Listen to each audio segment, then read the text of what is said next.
The Bab el-Mandeb Strait, Arabic for the Gate of Tears, is a narrow waterway separating Africa from the Arabian Peninsula. It's a vital choke point. Over 10% of global trade passes through here, linking Asia, Europe, and the Middle East.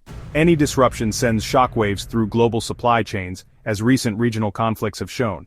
The ports along the Horn of Africa, Djibouti, Somaliland, Somalia, Eritrea, are now at the center of a fierce geopolitical contest. Global powers like the US and China, and regional players such as the UAE and Turkey, are all vying for control of these strategic gateways.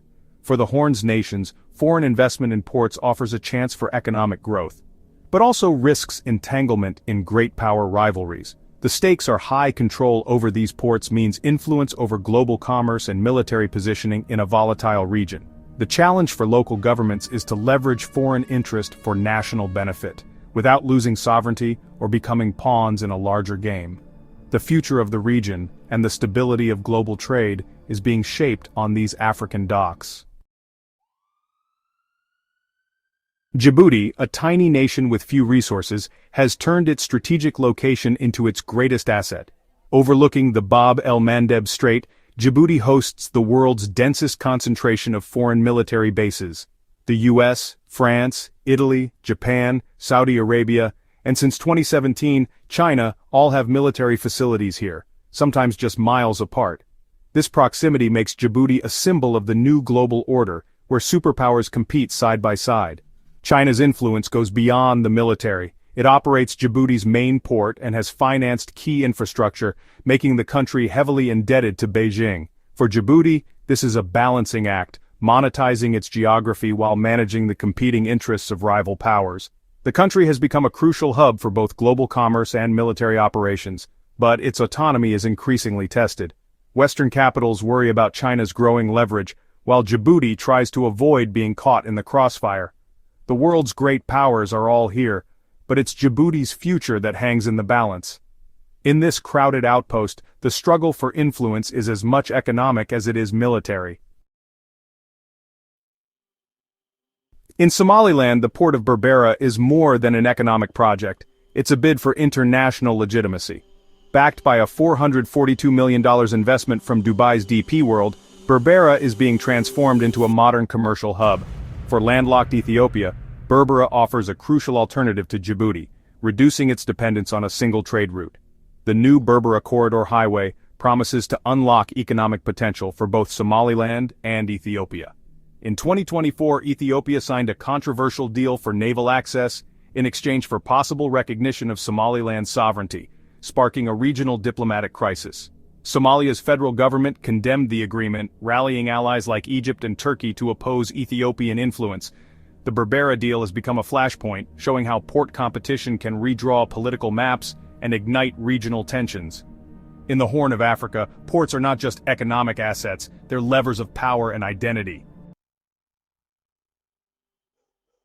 In Puntland, the port of Bosaso highlights how foreign investment can deepen local political divides. The UAE's DP World has invested in Bosaso, part of a broader strategy to secure Red Sea trade routes. Puntland's autonomy allows it to strike deals with foreign partners, often bypassing Somalia's federal government. These agreements bring investment but also reinforce regional power at the expense of national unity. Foreign actors exploit these divisions, gaining influence while complicating Somalia's efforts at state building. The story of Bosaso is a microcosm. Foreign money can fuel both development and fragmentation. In Somalia, the contest for ports is as much about internal politics as it is about global strategy. Mogadishu's port, once a symbol of chaos, has been revived by Turkish investment and management. Since 2014, Turkey's Al Bayrak Group has modernized the port, boosting efficiency and revenue for Somalia's government. Turkey's engagement goes further. Hospitals, schools, roads, and scholarships have earned it deep goodwill among Somalis. Turkey also trains Somalia's army at its largest overseas military base, making it a key security partner. This multi-layered approach, commercial, humanitarian, and military, has given Turkey unique influence in the Horn. Unlike other powers, Turkey positions itself as a nation-building partner, not just a strategic player. Control of Mogadishu's port anchors Turkey's presence, providing both economic leverage and a logistical base. In the contest for the Horn, Turkey's holistic strategy stands out. Eritrea's ports, Massawa and Assab, are strategically located but largely disconnected from global trade due to the country's isolation. The government's wariness of foreign involvement has kept these ports quiet, but their value is undeniable. During the Yemen War, the UAE secretly operated a military base at Assab, projecting power across the Red Sea. Now, Russia and China are reportedly interested in Eritrean port access, seeking to expand their influence in the region. For Eritrea, opening up could bring investment and support, but also risks entanglement in great power rivalries. The government faces a choice: maintain isolation or trade access for economic and political gains. As global competition intensifies, Eritrea's silent ports may soon become key pieces on the regional chessboard. The next move could reshape the balance of power on the Red Sea.